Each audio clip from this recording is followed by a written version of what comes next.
So, when you hear a title like The Art of Seduction, your mind probably jumps straight to romance, right?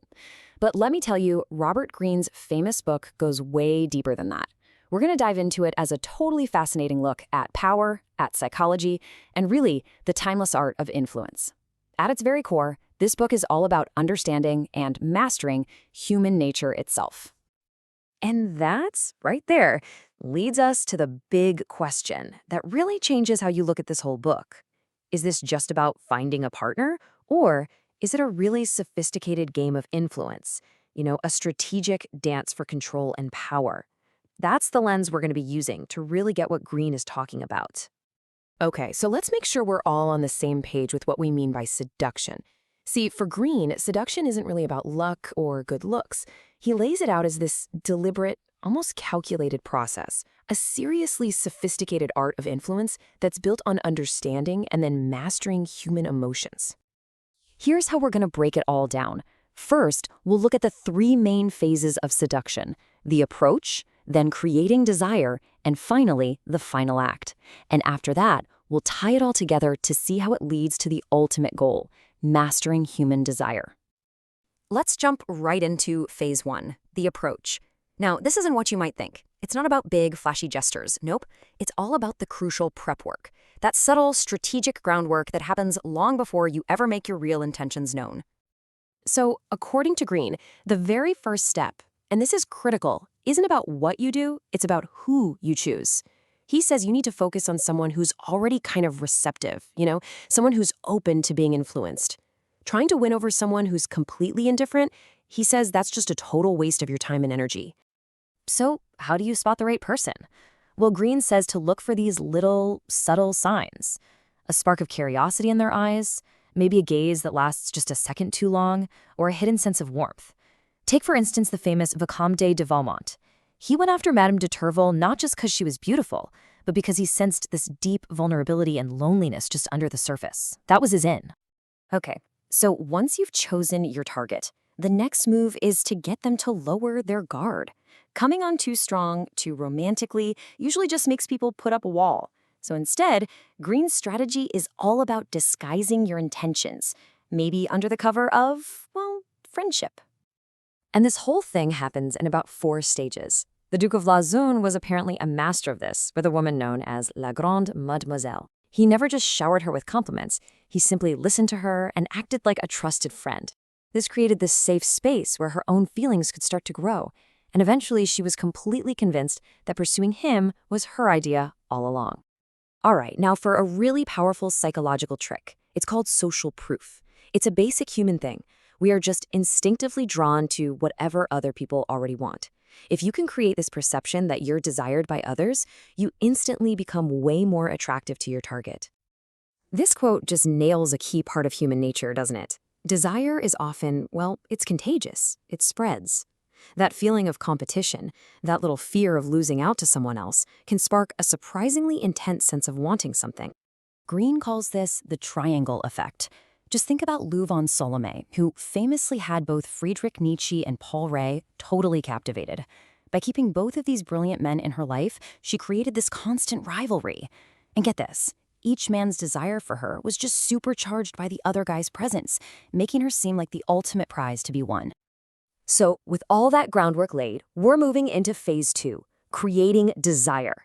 This is where things get really interesting. The focus shifts from all that subtle prep work to actively building and sustaining attraction. And that means a whole new set of psychological and emotional tactics. Okay, a huge rule in this phase. Predictability is the absolute enemy of attraction. According to Greene, desire just thrives on mystery and, that feeling of anticipation. The goal here is to keep your target just a little bit off balance, always wondering what you're going to do next. So here are a few of the tactics Greene suggests. This is exactly what the mysterious Matilda did to the great seducer Casanova himself. She'd show up as a nun, then as a noble lady, then a young man, just constantly changing who she was and keeping him guessing. He wasn't just addicted to her, he was hooked on the pure chaos and unpredictability of it all. All right, this next point is all about shifting your mindset. It's about subtlety over those big, grand gestures. Greene argues that huge declarations can sometimes feel a little empty. But it's the small, carefully chosen details that create an immersive, unforgettable atmosphere that can totally bypass a person's rational brain.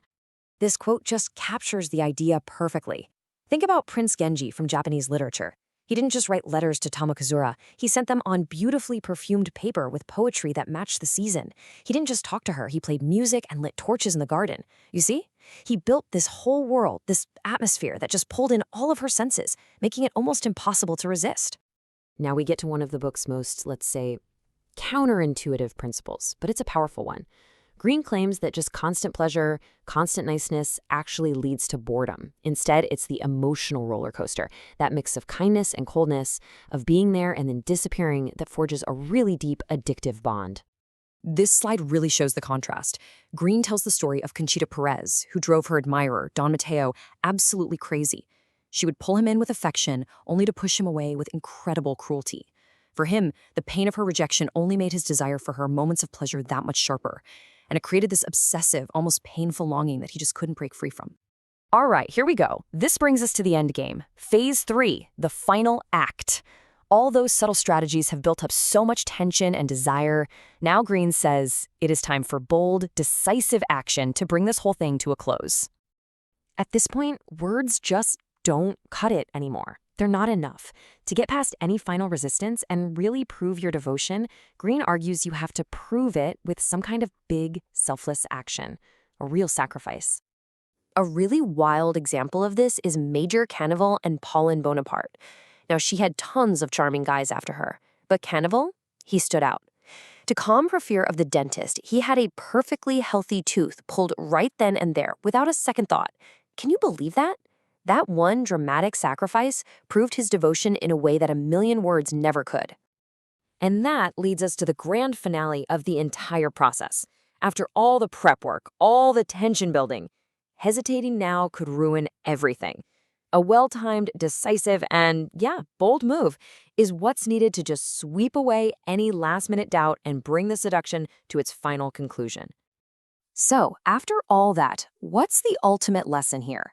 We're moving beyond just the tactics now to the real heart of the book, what it truly means to master the incredible forces of human desire. So, the real power we're talking about in this book, it's not just about manipulating people for the fun of it. It's about a deep, deep understanding of human psychology. It's about mastering your own emotions and others through patience and strategy. It's about creating these powerful bonds that go way beyond simple attraction. And honestly, these are tools of influence you can use in almost any part of your life.